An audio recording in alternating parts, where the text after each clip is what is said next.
dokumen ijazah untuk menyerahkan di Bareskrim ini hanya diperintahkan seperti itu aja karena kita sebagai adik ipar percaya untuk membawa dokumen ini. Skripsinya.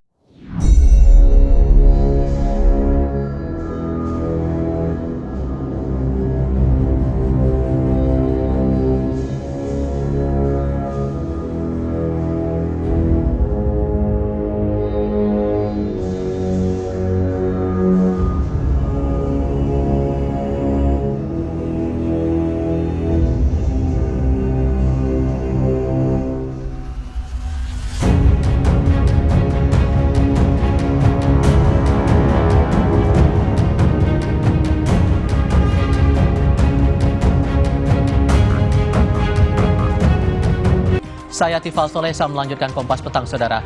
Keluarga menyerahkan ijazah asli milik Presiden ke-7 RI Joko Widodo kepada Bareskrim Polri untuk proses uji forensik digital oleh penyidik.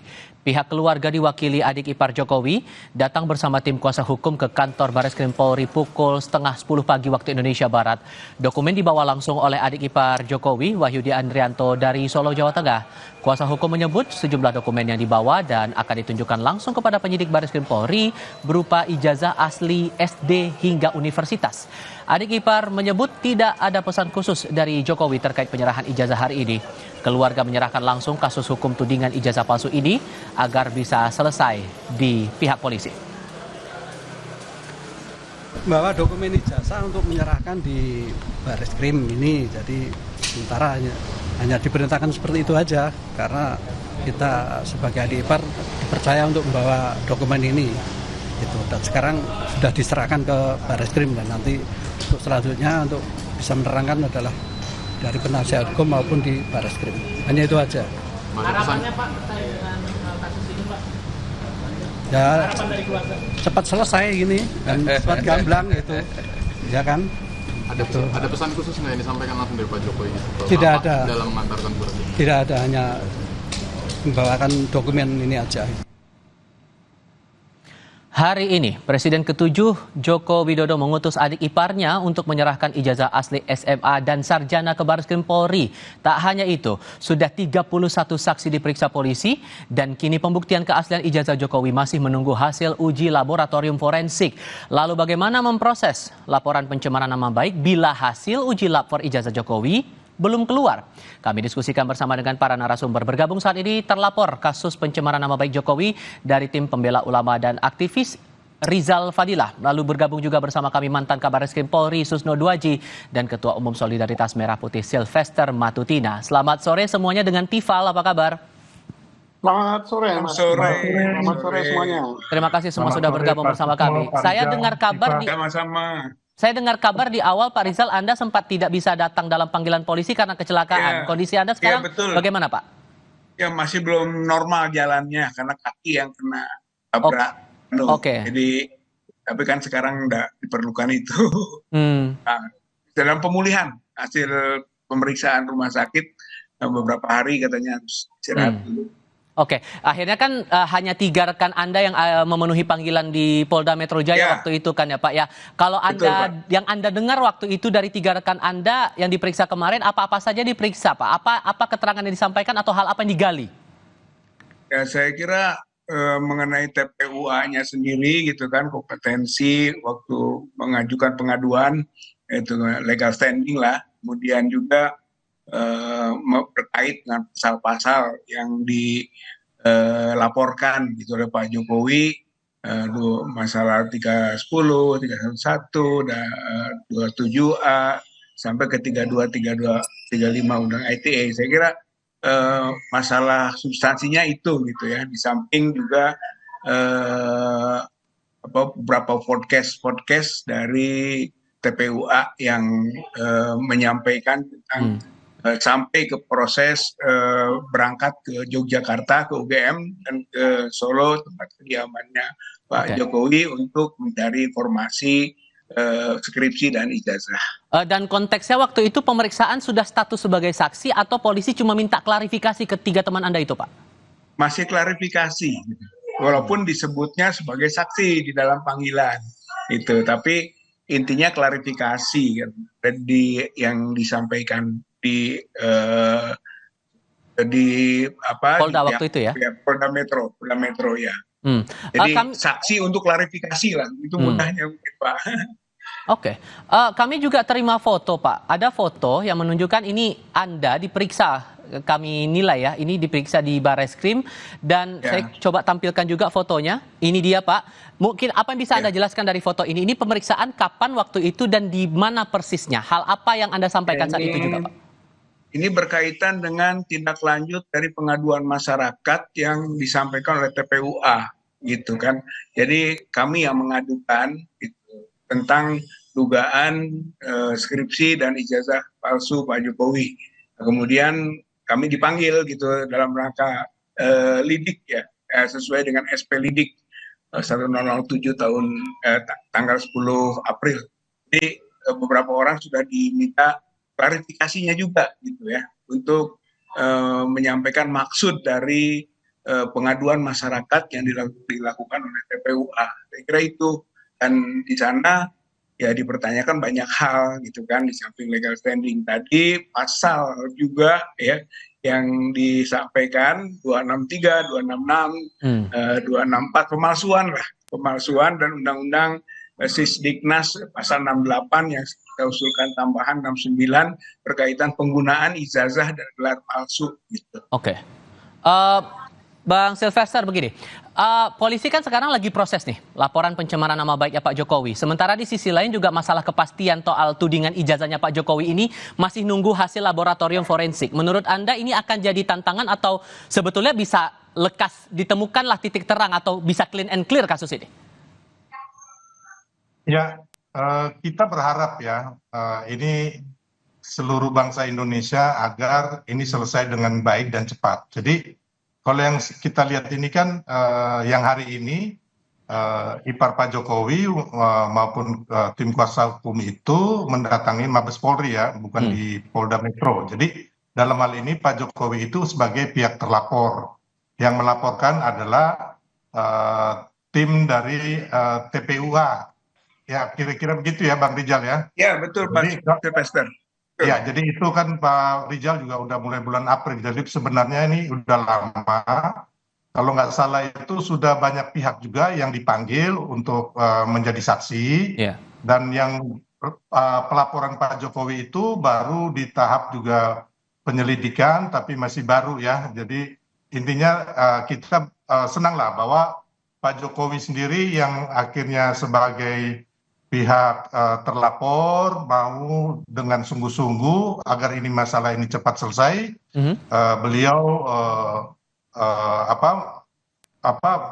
diwakili oleh ipar dan juga pengacaranya membawa ijazah asli beliau ya. Jadi ini saya pikir sama-sama saya juga berharap teman-teman yang melaporkan juga menyambut dengan baik. Jadi kita lihat saja nanti pihak Mabes Polri yang mendalami hal ini, termasuk juga nanti tim laboratorium forensik Mabes Polri bisa benar-benar akhirnya mendapatkan hasil yang kita harus hormati nantinya gitu, mengenai keabsahan daripada ijazah palsu yang dituduhkan. Masih ada 10% itu tadi yang dibilang oleh polisi masih akan diusut. Tapi begini juga, Pak Susno, kalau Anda di kepolisian waktu itu, dengan konteks ada dua kasus seperti ini, satu masalah tudingan ijazah, kemudian sudah ada laporan juga masalah pencemaran nama baik. Sesungguhnya mana yang harus bisa dibuktikan lebih dulu, masalah tudingan ijazah ini atau masalah pencemaran nama baiknya yang bisa diusut lebih dulu, Pak Susno? Baik, kedua kasus ini adalah sangat berkaitan ya, satu sama lain. Pertama, kita hargai Pak Jokowi sudah membawa juga permasalahan ini ke ranah hukum. Karena hanya ranah hukum lah yang bisa menyelesaikan isu-isu ini. Nah, mana yang harus diselesaikan lebih dulu? Karena ini saling berkaitan. Penuduhan tentang ijazah palsu lebih dulu dilaporkan. Kemudian karena dituduh ijazah palsu, sedangkan Pak Jokowi mengatakan tidak palsu, maka dia merasa nama baiknya tercemar. Jadi benar, sudah ditangani ijazah itu palsu apa tidak. Dan membuktikan itu palsu apa tidak, itu tugas daripada penyidik. Bukan melalui perdebatan di luar. Nah, penyidik membuktikan itu tidak terlalu sulit ya. Karena apa? Institusi resmi yang mengeluarkan ijazah itu masih ada dan lembaga itu sangat-sangat punya kredibilitas di Indonesia, bahkan di mata internasional, yaitu Universitas Gadjah Mada. Tentunya dia adalah saksi pokok untuk menentukan, untuk menjelaskan itu palsu apa tidak. Setelah itu baru saksi-saksi orang gitu. Nah, saksi orang siapa? Kan ada dosennya, saya yakin dosennya Pak Jokowi kalau betul kuliah di situ masih ada yang hidup. Kemudian tenaga administrasinya mungkin masih ada yang hidup. Kemudian yang jelas teman kuliahnya, seandainya Pak Jokowi betul kuliah di situ pasti masih ada yang hidup. Sehingga tidak perlu ada yang dikhawatirkan bahwa kasus ini bakal lemah atau tidak begitu ya? Ya, polisi sangat profesional untuk menyelidiki ya, pas lagi masalah pemalsuan ijazah. Nah, kalau kita tidak percaya sama polisi, tidak percaya sama UGM, ya kemana lagi kita membawa ini? Nah, setelah tidak terbukti misalnya apa hasil penyidikan tentang palsu atau tidak ijazah tersebut, maka tentunya sangat berkaitan erat dengan masalah pencemaran nama baik. Apakah nama baik itu betul dicemarkan, misalnya karena ijazahnya asli dituduh palsu, atau justru sebaliknya, betul ijazahnya palsu. Nah, ini sangat erat. Kita percaya sama penyidik Polri, percaya juga sama lembaga UGM, percaya juga dengan saksi-saksi, baik saksi ahli maupun hasil laborat yang akan diperiksa oleh penyidik Polri.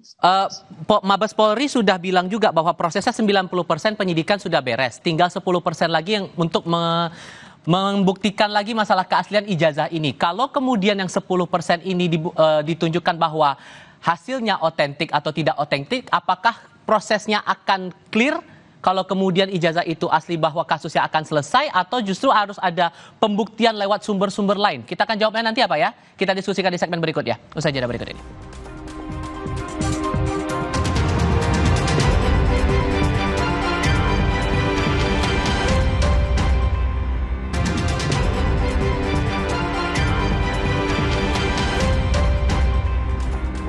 Bang Sylvester begini, saya minta tanggapan masing-masing singkat saja begitu. Kalau melihat hasil ataupun upaya yang dilakukan keluarga Pak Jokowi menyerahkan menyerahkan ijazah kepada polisi, ke Barreskrim untuk kemudian diusut secara saintifik. Tapi kalau kemudian malah kebalikannya hasilnya sesuai dengan tudingan yang disampaikan TPUA, gimana ngerespon itu? Ya, ini kan itikat yang sangat baik dari Pak Jokowi agar cepat selesai permasalahan ini. Karena kita kan juga nggak mau kegaduhan, terus keributan di bangsa kita. Kita perlu kesatuan dan juga sama-sama kolaborasi untuk membangun bangsa agar residu-residu yang tidak perlu ini, ya kan, kalau udah selesai ini, biar kita bisa bergandengan tangan gitu loh. Karena kita sangat membuang energi ya untuk hal yang menurut saya itu kan tidak berdasar ya, tapi nanti kembali lagi pembuktian itu akan dilakukan di Barreskrim dan di pengadilan nantinya ya, kita lihat itu. Tapi sebagai anak bangsa, saya berharap masalah ini cepat selesai, di bangsa kita terjadi kesejukan, tidak ada ribut-ribut, karena tantangan ke depan kita dalam geopolitik dan ekonomi dunia ini sangat tidak menentu, dan kita benar-benar perlu adem gitu, perlu senior-senior ya kan, aktivis semuanya bersatu untuk membangun bangsa di bawah pemerintahan Pak Prabowo dan Mas Gibran. Pak Rizal, kalau kemudian hasil uji lab 4-nya berbeda dengan hasil uji saintifik yang Anda lakukan bersama teman-teman terhadap ijazah Pak Jokowi, bakal siap diadu nggak data Anda dengan data saintifik yang dilakukan polisi? Ya, saya kira harus diadu, makanya bagaimana kita membangun sebetulnya transparansi ya dari uji forensik itu. Ini agak spesifik kasus ini gitu kan, menyangkut seorang mantan presiden Republik Indonesia. Jadi bagaimana agar kepuasan hasil uji forensik nanti bisa diterima oleh publik yang secara saintifik gitu. Oleh karena itu saya kira nanti bagusnya memang di samping Barreskrim sendiri melakukan uji uji forensik melibatkan gitu kan para ahli yang kira-kiranya meragukan pada awalnya atau melakukan uji saintifik lain sehingga clear gitu kalau menurut saya. Misalnya Pak Rismon atau Dr. Roy Suryo ikut gitu dalam proses itu. Singkat saja Pak Susno, tudingan ijazah dilaporkan ke Barreskrim, tapi kalau kemudian hasil saintifik ijazah menunjukkan asli, apakah case close atau sebetulnya masih bisa dicari sumber lain? Singkat saja Pak. Untuk menentukan asli apa tidak, bukan saintifik saja, saintifik laborat saja ya, saksi ya. Yang paling urgent itu adalah lembaga yang mengeluarkan. Lembaga yang mengeluarkan, kemudian saksi lain ditambah hasil laborat. Kalau itu misalnya asli, maka berpengaruh juga terhadap laporan yang disampaikan di Polda Metro tentang pencemaran nama baik. Kalau itu juga misalnya terbukti palsu, juga berpengaruh juga untuk laporan di Polda Metro, berarti kan dihentikan. Jadi sangat berpengaruh itu. Dan pembuktian hal ini, saya mantan penyidik ya, sangat gampang karena lembaganya masih ada kok. OGM-nya ada, saksi ada, laborat ada. Jadi bagus sekali membawa ini ke ranah hukum supaya ini jelas. Dan kita yakin bahwa Polri independen, hasil laboratnya bagus, hasil pemeriksaan saksi juga bagus, dan tentunya Polri kita harap juga tadi memeriksa juga para ahli. Sehingga apakah ini diadu antara data pelapor dengan data daripada pihak UGM dan sebagainya, tentunya kan diadu kan. Pihak pelapor kan diperiksa, diterima juga penjelasannya, pihak sebelah sana diperiksa juga. Nanti penyidiklah yang menilai apakah ini diteruskan kepada penuntut umum, apakah ini dihentikan. Jadi nggak akan perlu makan waktu lama ya untuk pengusutan ini ya Pak? Tidak. Oke. Kita masih akan melihat proses ini yang akan berlangsung di Barreskrim Mabes Polri. Bapak-bapak sekalian, Bang Silvester, Pak Susno, Pak Rizal, terima kasih sudah berdiskusi bersama kami. Selamat sore semuanya. Selamat sore.